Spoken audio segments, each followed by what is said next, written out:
চুরি চুরি চুরি রামপুরহাট শহরে যেন চুরি নিত্যদিনেরই ঘটনা। তেমনি গত রাত্রেই চুরি হয়েছে রামপুরহাট নিশ্চিন্তপুর যে বিদ্যালয় আছে, নিশ্চিন্তপুর মাধ্যমিক বিদ্যালয়, সেই বিদ্যালয়ে কিন্তু দুঃসাহসিক চুরির ঘটনা ঘটলো।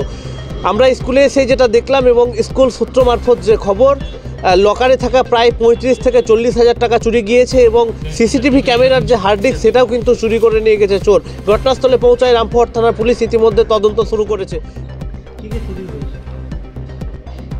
চুরি হয়েছে বলতে আমরা এসে যেটা দেখলাম যে সমস্ত আলমারি খোলা অবস্থায় আছে এবং লকারগুলো সব ভাঙা আছে।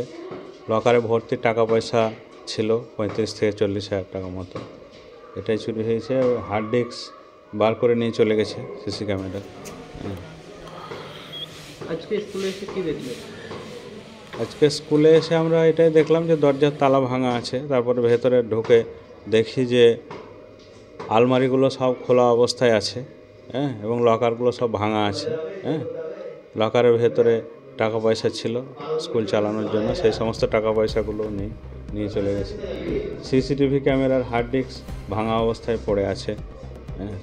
এই মেশিন কতদিন স্কুল বন্ধ ছিল? রবিবার তো সাধারণত বন্ধ, যেটা স্বাভাবিকভাবে বন্ধ থাকে, আর সোমবারে পৌষ পার্বণের জন্য ছুটি ছিল, মকর সংক্রান্তি। তারপরে আজকে ডে অফিস থেকে ইন্সপেকশনের আসার কথা আছে, ওই জন্য আমরা আগে এসেছিলাম স্কুলে।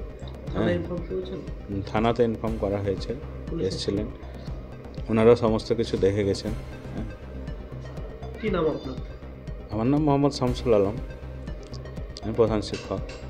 তবে রামপুরহাট শহরে একের পর এক চুরি, কী কারণে চুরি, যারা এখানকার স্থানীয় বাসিন্দা যারা রয়েছেন এখানকার, তাদের সঙ্গে কথা বলে একটু জানার চেষ্টা করব যে কী কারণে চুরি, তারা কি জানাচ্ছেন।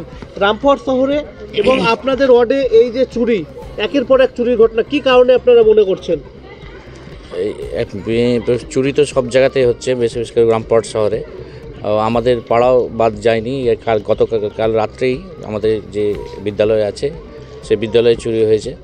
তো আমার তো মনে হচ্ছে যে এই যে বাচ্চা বাচ্চা ছেলেগুলো যেসব নেশা করছে, সেই ব্রাউন সুগারের নেশা থেকে গাঁজা মদ, সেই টাকা জোগাড় করতে গিয়ে তারা কিছুই চিন্তা ভাবনা করছে না, গৃহস্থর ঘরেও ঢুকছে, এবং কি এমনকি যে পড়াশোনা করার জায়গা সে বিদ্যালয়েও বাদ যায়নি।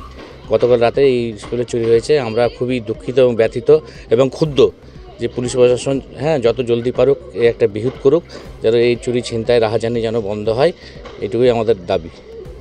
কি নাম আপনার? আমার নাম আব্দুল মালিক।